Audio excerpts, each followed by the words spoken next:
Hello friends, आज हम लोग डिस्कस करेंगे sexual reproduction in plants. Sexual reproduction in plants, यहाँ पर मेनली हम एंजियोस्पर्मिक प्लांट की बात करेंगे। जो फ्लावरिंग प्लांट्स हैं उनके अंदर सेक्सुअल रिप्रोडक्शन कैसे होता है। My self doctor Rajni Srivastava, working as assistant professor in BHU in faculty of science. So friends, sexual reproduction एक बहुत ही इंपॉर्टेंट चैप्टर है 12th क्लास के बोर्ड में, और ये NET के एग्जामिनेशन के पॉइंट ऑफ व्यू से भी बहुत इम्पॉर्टेंट है। सो अगर आप लोग पहली बार मेरे चैनल को विज़िट कर रहे हैं तो काइंडली इसको सब्सक्राइब कीजिए और लाइक और शेयर कीजिए। Sexual reproduction in plant, flowering plant. अगर हम फ्लावर को ध्यान से देखें तो फ्लावर के कुछ एसेंशियल पार्ट होते हैं और कुछ जो होते हैं नॉन एसेंशियल पार्ट होते हैं। उनको हम बोलते हैं, एसेंशियल पार्ट्स जो होते हैं वो एंड्रोशियम और गायनोशियम होते हैं। एंड्रोशियम यानी कि जो ये एंथर वाला है और ये फिलामेंट का पार्ट, ये एंड्रोशियम है। और ये जो बीच वाला पार्ट है जिसको कि स्टिग्मा, स्टाइल और ओवरी कहते हैं, ये नॉन एसेंशियल पार्ट होता है। इसको स्टामेन कलेक्टिवली कहते हैं और ये स्टिग्मा, स्टाइल और ओवरी को कार्पल्स कहते हैं। नॉन एसेंशियल पार्ट जो होते हैं सेपल्स और पेटल्स कहलाते हैं। ये जो सेपल्स है इनको कैलिक्स भी कहते हैं और corolla. So there are 4 parts in the flowering plants.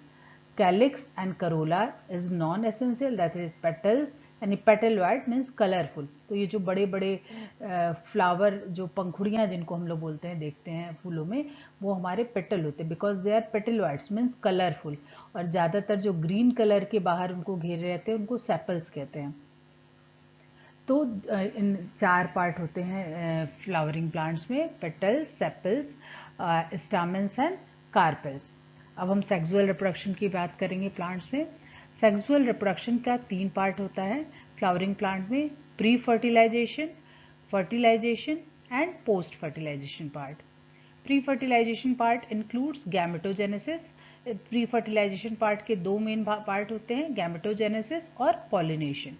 Gametogenesis means होता है गैमेट का फॉर्मेशन, यानी कि मेल गैमेट या फीमेल गैमेट किसी का भी formation. So formation of male gamete is called microsporangium और microsporogenesis, and female is called megasporangium or megasporogenesis. Then next is the pollination. Pollination means pollen grains का उड़ करके किसी भी मीडियम के थ्रू, चाहे वो एयर हो, वाटर हो, एनिमल्स हो या किसी और मीडियम के थ्रू जा करके स्टिग्मा पर गिरना, is called pollination. Then fertilisation. Fertilisation means actual meeting of pollen grains, or we can say male part of this flowering plant with female part, or pollen grains with ovum. And then post fertilization. Post fertilization have 3 parts: endosperm formation, embryogenesis and development of seed and fruit. So pollination के बाद क्या होता है? pollination के बाद से endosperm का formation होता है, एम्ब्रियोजेनेसिस होती है और फर्दर उससे सीड और फ्रूट का फॉर्मेशन होता है। अब माइक्रोस्पोरेंजियम या माइक्रोस्पोरोजेनेसिस कैसे डेवलप होता है? ये आपने देखा यहाँ फ्लावरिंग प्लांट में जो है एंथर है, ये एंथर का पार्ट है और ये इसका जो होता है फिलामेंट होता है। सो ये अगर हम इसको एक यहाँ से निकालें तो इस तरह से एंथर और इसका ये फिलामेंट होता है। जब हम इसको यहाँ से कट करते हैं तो हम देखते हैं ये 4 चैम्बर्स में है। इन 4 चैम्बर्स में डिफरेंट प्रोसेस के थ्रू, जैसे ये मेरिस्टेमेटिक सेल्स है, फिर इसके बाद से ये डिफरेंट सेल्स में डिवाइड होता है और फर्दर से यहाँ पे पॉलन ग्रेन्स का फॉर्मेशन होता है। ये पॉलन ग्रेन्स जो होते हैं N नंबर के होते हैं। होल प्लांट, पूरा एंजियोस्पर्मिक प्लांट 2N नंबर का होता है। और जब माइक्रोस्पोरोजेनेसिस या मेगास्पोरोजेनेसिस का प्रोसेस होता है तो ये N नंबर में कन्वर्ट हो जाते हैं, यानी कि पॉलन ग्रेन का फॉर्मेशन के समय या ओव्यूल के फॉर्मेशन के समय मियोस्टिक डिवीजन होता है और पॉलन ग्रेन्स का फॉर्मेशन होता है। सो माइक्रोस्पोरेंजियम और माइक्रोस्पोरोजेनेसिस में पॉलन ग्रेन्स का फॉर्मेशन होता है। Then megasporangium. मेगास्पोरेंजियम में जो कि ये पोर्शन है हमने फ्लावर का दिखाया है, मेन स्टिग्मा ये होता है, स्टाइल ये लंबा वाला पोर्शन होता है और नीचे ये ओवरी होता है। तो ये स्टिग्मा, स्टाइल और ओवरी।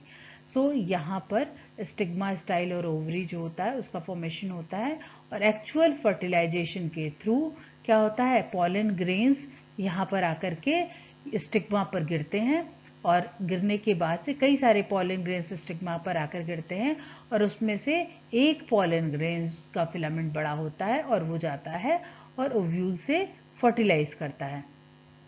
ये देखिए ये प्रोसेस दिखाया गया है, ये स्टिग्मा स्टाइल पॉलन ग्रेन्स और ओवरी है। यहाँ पे ओवरी जो है ओव्यूल, ओवरी के अंदर ओव्यूल्स होते हैं, और इन्हीं ओव्यूल से ये एंथर जो है वो फर्टिलाइज करता है। सो यहाँ पे ये पॉलन ग्रेन्स फर्टिलाइज करता है, तो ये पॉलन ग्रेन्स यहाँ पर आकर के गिरते हैं, और फिर एक का फिलामेंट बड़ा होता है, और इससे क्या करते हैं, ये अपने न्यूक्लियस को यहाँ ट्रांसफर करते हैं और ये फर्टिलाइज कर जाता है। ये जो आप छोटा सा ये पोर्शन देख रहे हैं, ये पोर्शन का इनलार्ज फॉर्म ये है। इसके ये 8 न्यूक्लिएटेड स्ट्रक्चर होते हैं, यानी कि 8 न्यूक्लियस वाला स्ट्रक्चर होता है। 3 न्यूक्लियस वाला सेल इधर होता है, 3 न्यूक्लियस वाला नीचे साइड में होता है, और बीच में पोलर न्यूक्लियाई होती है। जो ऊपर 3 न्यूक्लियस होता है उनको एंटीपोडल सेल्स कहते हैं, जो बीच में होते हैं उनको पोलर न्यूक्लियाई कहते हैं, और नीचे मिडिल वाला सेल एक्सेल कहलाता है, और एक्स सेल को चारों तरफ से सिनर्जिड सेल घेरे रहती हैं। और पॉलन ग्रेन्स यहाँ से आता है और यहाँ एंटर करता है, और एक सेल के साथ फर्टिलाइज करता है। कभी कभी ये मोस्ट ऑफ द केसेस में एंजियोस्पर्म में ये पॉलन ग्रेन्स 2 न्यूक्लियस को लेके आता है, S1 एंड S2। एक जो है इसके साथ फर्टिलाइज करता है, और 2n नंबर का आपका वो बनाता है, जाइगोट बनाता है आप कह सकते हैं, और दूसरा न्यूक्लियस जो है इन पोलर न्यूक्लियाई से फ्यूज कर जाता है और 3n नंबर का एम्ब्रियो बनाता है। सो ये प्रोसेस जो है डबल फर्टिलाइजेशन की कहलाती है, और उसके बाद से इस एम्ब्रियो से एंडोस्पर्म का फॉर्मेशन होता है, एम्ब्रियोजेनेसिस होता है, और अल्टीमेटली सीड्स एंड फ्रूट का फॉर्मेशन होता है। सो फ्रेंड्स, ये समराइज फॉर्म में फ्लावरिंग पार्ट में सेक्सुअल रिप्रोडक्शन है जो कि हमने बताया है। इसको अगर आप डिटेल चाहते हैं और बहुत अच्छे से डीप में पढ़ना चाहते हैं, क्योंकि एक बहुत ही इम्पॉर्टेंट टॉपिक है, ICSE बोर्ड हो चाहे CBSE बोर्ड हो या कोई और स्टेट बोर्ड्स हो, उनके एग्जामिनेशन के लिए या नेट के एग्जामिनेशन के पॉइंट ऑफ व्यू से बहुत ही इम्पॉर्टेंट है। सो फ्रेंड्स, अगर आप डिटेल में पढ़ना चाहते हैं तो just join the doctor Rajni classes, and we are going to start learning biology by innovative way in Dr. Rajni classes. Kindly registered yourself only at the rate of 500 per month. So admission form is available on the site. So fill out the form and join the Rajni classes. Kindly like, share and subscribe my YouTube channel. Thank you.